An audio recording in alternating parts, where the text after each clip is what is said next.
Hello and welcome to WION Live Broadcast from London. I'm Ollie Barrett. It is a busy Tuesday indeed. Let's begin with the headlines.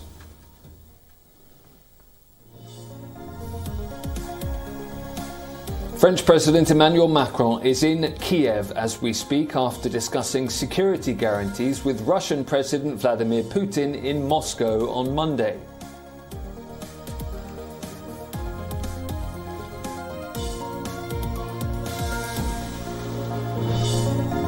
After protesters hounded British opposition leader Keir Starmer, Prime Minister Boris Johnson faces pressure to withdraw a claim that some MPs believe caused the incident.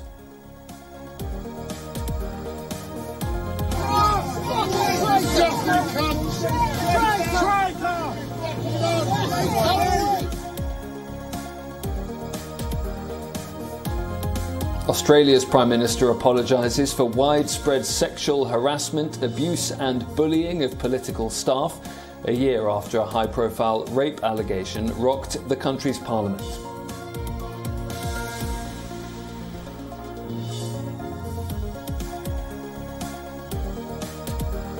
Prime Minister Justin Trudeau attends an emergency session of Canada's parliament, insisting a truckers' strike in Ottawa must end.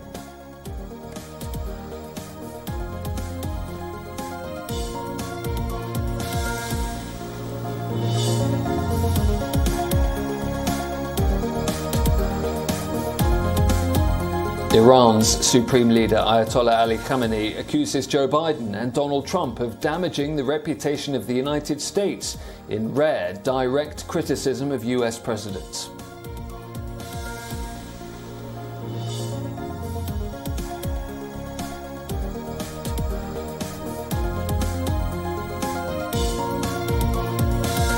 India summons South Korea's ambassador to express displeasure over a social media post by a Pakistani partner of Hyundai about Kashmir.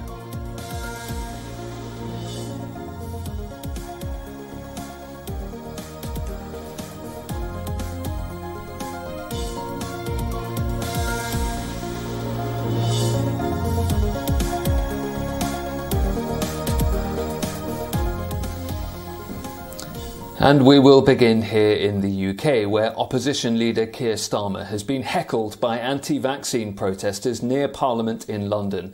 A group surrounded the Labour leader and screamed "traitor" at him. There were also shouts of "Jimmy Savile." For the working class man!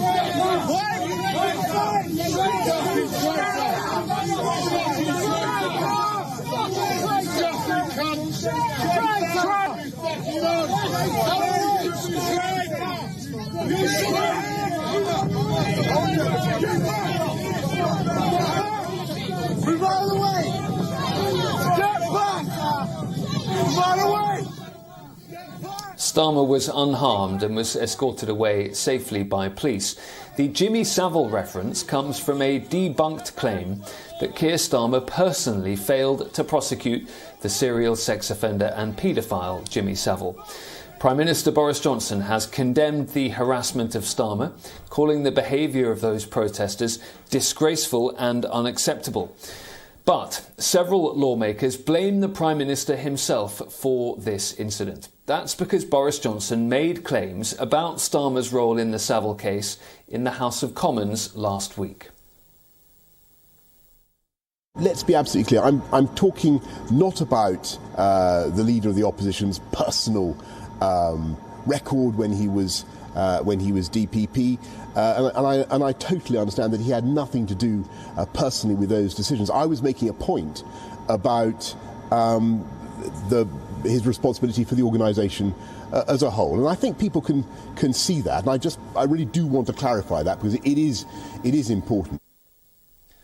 Well, that was Boris Johnson's clarification after those comments that he initially made in the House of Commons, but he's now under pressure to go further and apologise to the Labour leader. Meanwhile, the Prime Minister is reshuffling his ministerial team and shaking up his whip's office. Rumours have claimed that the Chief Whip, Mark Spencer, might get sacked or moved. The Prime Minister also continues the overhaul of his back office team as well. Our correspondent Benji Hire joins us live now from London for more on all of this. And Benji, first of all, on that Keir Starmer story, any sign of an apology from Boris Johnson to the leader of the opposition?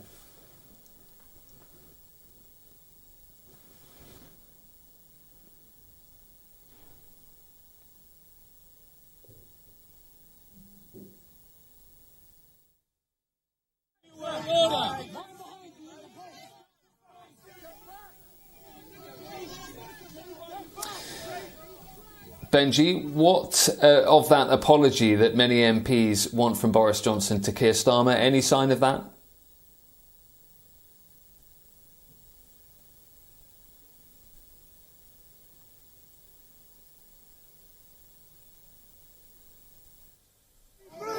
Stay back! Do you enjoy working for the New World Order? Man behind you in the post! Get back! Get back! Keep moving! Stay back! Do you enjoy working for the New World Order? Man behind you in the post! Get back! We can't get Benji to us right now, so let's move to Australia, where the Prime Minister has apologised to political staffer and alleged sexual abuse victim Brittany Higgins. Scott Morrison says he is sorry to victims of workplace harassment. Australia's Parliament, including the Speaker of the House, acknowledged and apologised for their role in perpetuating harassment. Brittany Higgins sat in the gallery and watched while Morrison spoke. I am sorry. We are sorry. I'm sorry to Ms Higgins for the terrible things that took place here. And the place that should have been a place of safety and contribution turned out to be a nightmare. But I'm sorry for far more than that, for all of those who came before Ms Higgins and endured the same, but she had the courage to stand. And so here we are. Australia's culture of harassment was exposed by the Sex Discrimination Commissioner's probe. Investigations found 37% of people working in the Australian Parliament have experienced bullying. It also found that 1 out of 3 staffers has experienced sexual harassment. The Prime Minister's apology comes at a time when his personal integrity is under attack. That includes in the form of text leaks from coalition partners who've described him as a hypocrite and a liar. Moreover, Morrison's party is facing censure over a religious freedom bill. Polls show he has been marked down by voters for his recent handling of the COVID pandemic as well. Australia goes to the polls in May.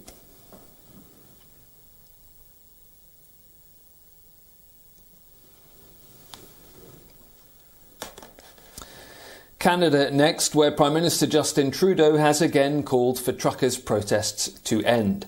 The demonstrations have caused major disruption for nearly 2 weeks now. A large group of motorised protesters have rolled into several cities under the banner of Freedom Convoy 2022. They've besieged the capital's border bridge with the United States. The protesters say they won't leave until all vaccine mandates and other COVID restrictions are lifted. They're calling for the removal of Justin Trudeau's government as well. Canada's Parliament has held an emergency session to address the trucking blockade. What is problematic, Mr. Speaker, however, is when speech. And I think it's objectively the case that Canada's approach when it comes to vaccine mandates. Well, with the convoy. Police in Canada's capital, Ottawa, are cracking down on fuel and funding for the widespread protests against vaccine mandates that have swept the country. Demonstrators have shut down downtown Ottawa for over a week now.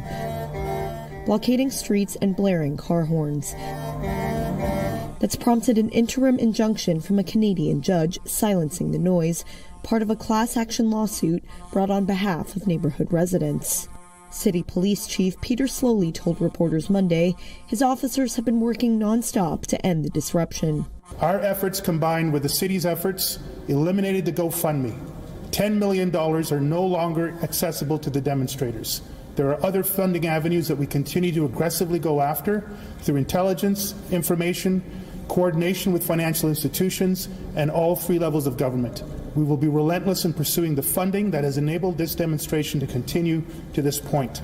The so-called Freedom Convoy first kicked off to protest a vaccine mandate for cross-border truckers, before expanding into wider demonstrations against Prime Minister Justin Trudeau's government. Trudeau has left Ottawa for an undisclosed location over security concerns. He denounced the demonstrators' tactics on Monday and called for an end to the protests. They've also sparked counter-demonstrations in some areas, and police are investigating active threats to public figures they have received. Authorities say demonstrators have been sustained by a well-organized supply chain, partly funded by sympathizers in the U.S. The protesters' supporters include former U.S. President Donald Trump and Tesla CEO Elon Musk. Next, Ukraine, and the diplomatic flurry to try and avoid conflict continues apace. It follows Russia expanding its military build-up near Ukraine's border, spurring fears of an invasion. The Western alliance is bulking up its troops in Eastern Europe, bordering Ukraine, and Ukraine is preparing to defend itself if the ongoing diplomatic efforts fail. During the week, Victoria Makarova from the eastern Ukrainian city of Kharkiv works as a construction manager. On the weekends, the 44-year-old is learning how to be a soldier. As tensions between Ukraine and Russia mount, women like Makarova are taking courses to learn how to use guns, do first aid and perform martial arts skills. We're not going to run away and abandon our beloved city of Kharkiv. This means we have to learn how to defend it. Demand for such courses is growing, says Igor Pushkarev, a veteran of the 2014 conflict in eastern Ukraine and who organises military training courses for citizens. Every time Russian aggression grows, the people's motivation increases. They obviously want to refresh their skills and learn new ones. Fears have been mounting in the West that Russia may try to attack Ukraine after gathering tens of thousands of troops near the border. Russia has denied plans to invade, but says it could take unspecified military measures if its demands, including a promise by NATO to never admit Ukraine, are not met. Ukraine has sought to calm fears of an invasion. On Sunday, Foreign Minister Dmytro Kuleba urged people to ignore apocalyptic predictions, saying his country was strong and had unprecedented international support. His words, however, are not much comfort to those living on the eastern front line. Lilia Evsinyanka lives in Signalno village, around 18 miles from Donetsk, near the front line. She believes that it is the Ukrainian forces who are planning an offensive rather than the Russians.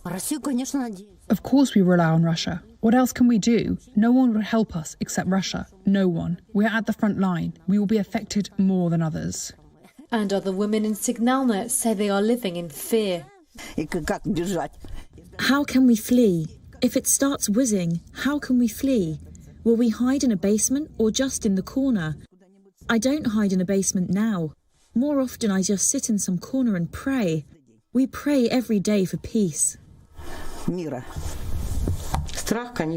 are scared, sure, but where can we go? Who needs us?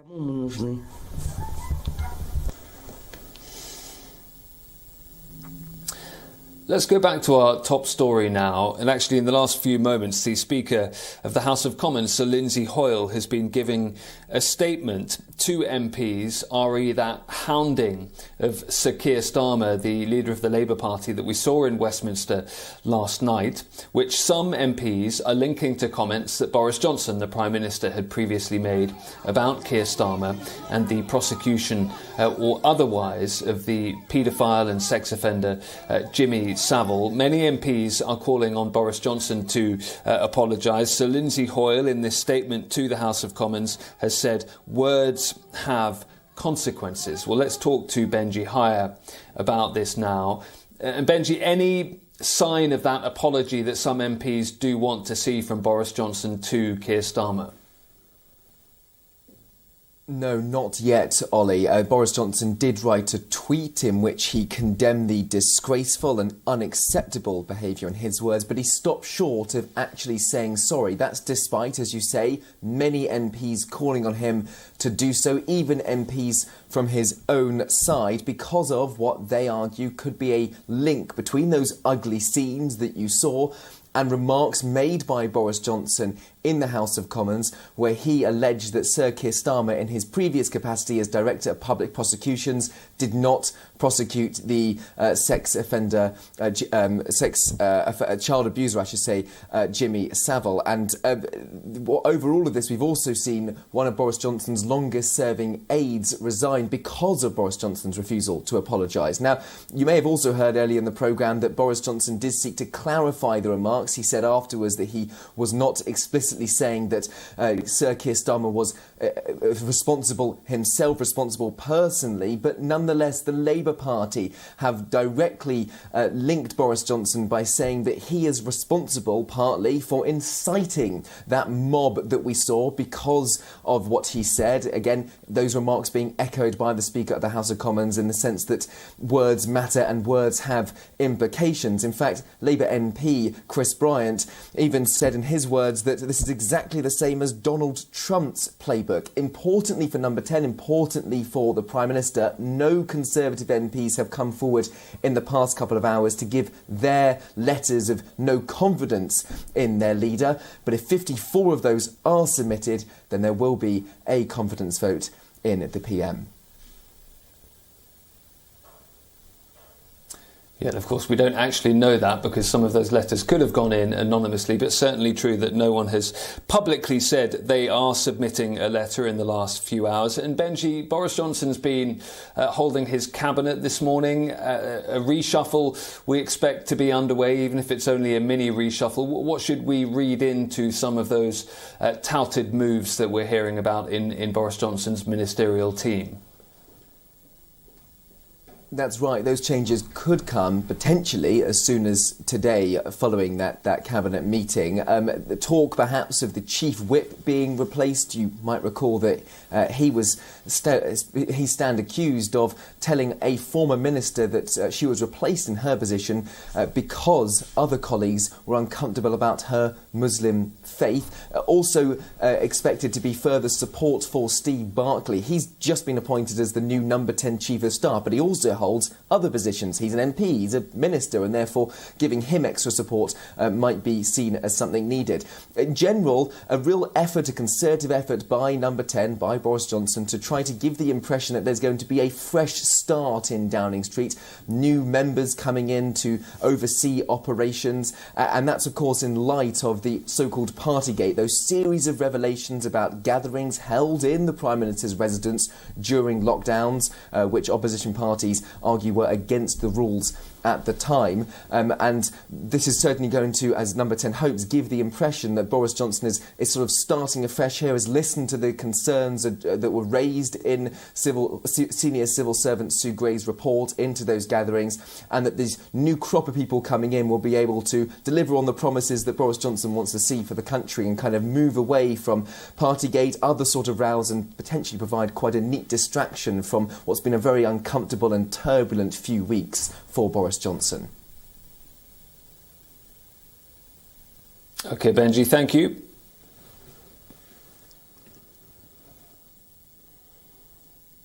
A report into last year's unrest in South Africa has revealed the country's police and intelligence services failed to anticipate the violence. The unrest was sparked by the imprisonment of former President Jacob Zuma for defying a court order to testify at a corruption inquiry. South Africa's police and intelligence services failed to anticipate, prevent and disrupt days of arson and looting last year in which more than 300 people died. That conclusion came from a report commissioned by President Cyril Ramaphosa and released on Monday. The violence had been triggered by the jailing of former President Jacob Zuma for contempt of court and was fanned by anger over persistent poverty and inequality nearly 3 decades after the end of apartheid. Now from the indictment, am I correct? Soldiers were deployed to restore calm as shops were ransacked and key infrastructure targeted. Around 50 billion rand or $32 billion of damage was caused by one estimate. The report analysed the government's preparedness and response. It described how a combination of inadequate training and poorly equipped stations resulted in police being overwhelmed. The experts also said the executive branch of government, comprising the president and his cabinet of ministers, carries some of the blame and must take responsibility for its lapse of leadership. The report's authors said they had been told several times that factional battles within the African National Congress had become a serious source of instability for the country. Ramaphosa and Zuma are from opposing factions in the ANC. The president is expected to say on Thursday what action the government will take in response to the report. As renewed nuclear talks begin, the United States has indicated the possibility of a deal with Iran. The negotiations are resuming in Vienna after being halted at the end of last month. China, France, Germany, Russia, the UK, Iran and the US are there. The 2015 accord was supposed to prevent Iran from acquiring a nuclear bomb, a goal it has always denied pursuing. A US State Department spokesperson says a deal that addresses all sides' core concerns is in sight, but if it is not reached in the coming weeks, Iran's ongoing nuclear advances, the official went on, will make it impossible for us to return to the JCPOA. Iran's foreign ministry says this round of talks can be the last if other parties fulfill their obligations and provide guarantees to Tehran. Last week, Washington announced it was waiving sanctions on Iran's civil nuclear program. It was a technical step necessary to return to the 2015 Joint Comprehensive Plan of Action, or JCPOA, and allows other countries and companies to participate in Iran's civil nuclear program without triggering US sanctions on them. Iran's Foreign Minister Hossein Amirabdollahian described the US move as a good but insufficient step.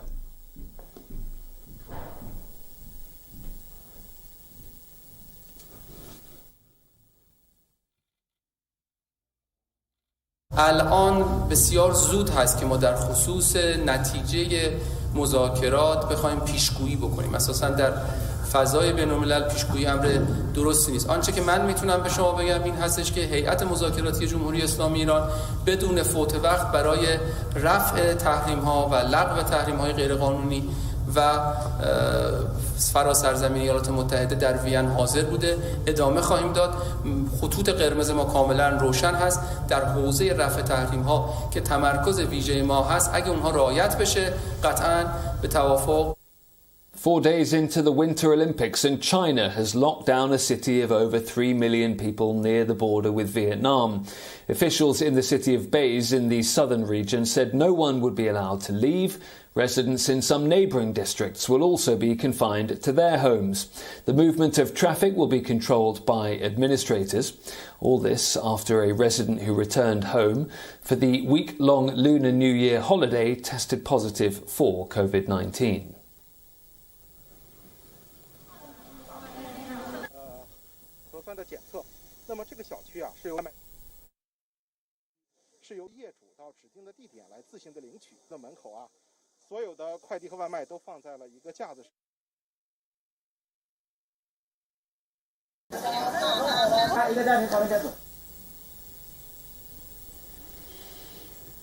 And that's all we've got time for today. We'll be back at the same time tomorrow for more news from all over the world. Do stay tuned to WION World is One.